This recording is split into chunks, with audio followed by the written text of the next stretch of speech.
রাজধানীর সুপার শপে পলিথিনের ব্যাগ ব্যবহার বন্ধে অভিযান চলছে। 1 অক্টোবর থেকে এই অভিযান শুরু হয়েছে। শুরুতে সুপার শপে পলিথিন ব্যবহার নিষিদ্ধ করা হয়েছে। নভেম্বর থেকে বাজার ও দোকানপাটে পলিথিনের ব্যবহার বন্ধ করা হবে। যতদিন পলিথিনের ব্যবহার পুরোপুরি বন্ধ না হবে ততদিন সরকারের এই অভিযান চলবে। অভিযানের খবর রাখছেন সহকর্মী সৈকত সাদিক, যুক্ত আছেন আমাদের সঙ্গে।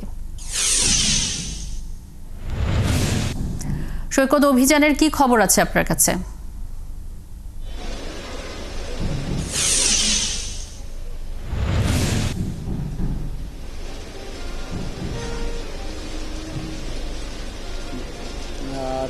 গতকালকে যেহেতু সরকারের নির্দেশনা অনুযায়ী সুপার শপগুলোতে পলিথিনের ব্যবহার পুরোপুরি বন্ধ হয়েছে এবং গতকালকে কিন্তু সুপার শপগুলোতে অভিযান ছিল। তো আজকে যেহেতু গতকালকে নির্দেশনা কড়াভাবে দেওয়া হয়েছে যাতে কোনো অবস্থাতেই যাতে পলিথিন ব্যবহার না করা হয়, সেই নির্দেশনা অনুযায়ী কিন্তু আজকে সুপার শপগুলোতে তারা পলিথিনের পরিবর্তে কাগজের ব্যাগ বা ঠোঙ্গা, যেটাকে আমরা বলি চটের ব্যাগ, কাপড়ের ব্যাগ, সেগুলোতে কিন্তু পণ্য ক্রয় বিক্রয় কিন্তু ব্যবহার হচ্ছে।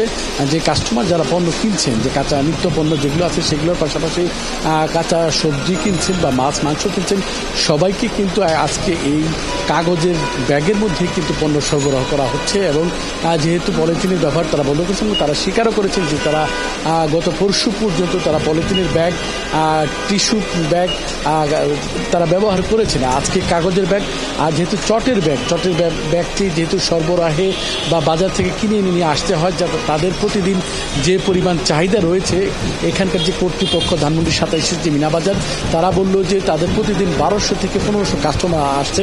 সেই অনুযায়ী কিন্তু তারা হঠাৎ করেই কিন্তু এত পরিমাণ তারা চটের ব্যাগ নিয়ে আসতে পারছে না। তারপরেও তারা অল্প পরিসরে ছোট 10 থেকে 13 টাকা, 15 টাকা, 19 টাকা 4 ক্যাটাগরি তারা চটের ব্যাগ দিচ্ছে। কিন্তু তারা কাগজের যে ব্যাগটা, যে ঠোঙ্গাটা, সেটা কিন্তু সব পণ্যের যে পণ্য নিচ্ছে তাদের কাস্টমার, তাদের কিন্তু সেটা দিচ্ছে।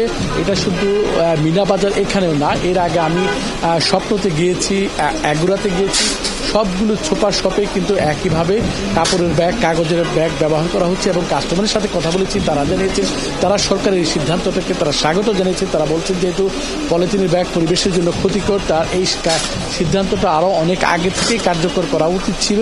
তারপরেও দু একজন আবার মিশ্র প্রতিক্রিয়াও ব্যক্ত করেছেন। তারা বলছেন যেহেতু মাছ মাংস সেগুলোর মধ্যে একটু পানি থাকে, সেগুলোর কাগজের ব্যাগে বেশিক্ষণ রাখা যায় না। তারপরেও যেহেতু সরকার একটা সিদ্ধান্ত নিয়েছে, সেটা যে এই সুপার শপের পাশাপাশি বাজারে, যেটা সরকার 1 নভেম্বর থেকে করার যে চিন্তাভাবনা রয়েছে বা কার্যকর করবে, কাস্টমাররা বলছেন, সাধারণ নাগরিক হিসেবে তারা বলছেন এটা যাতে পুরোপুরিভাবে কার্যকর হয়।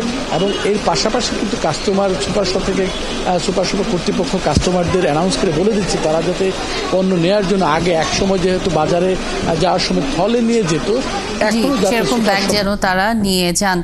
ধন্যবাদ।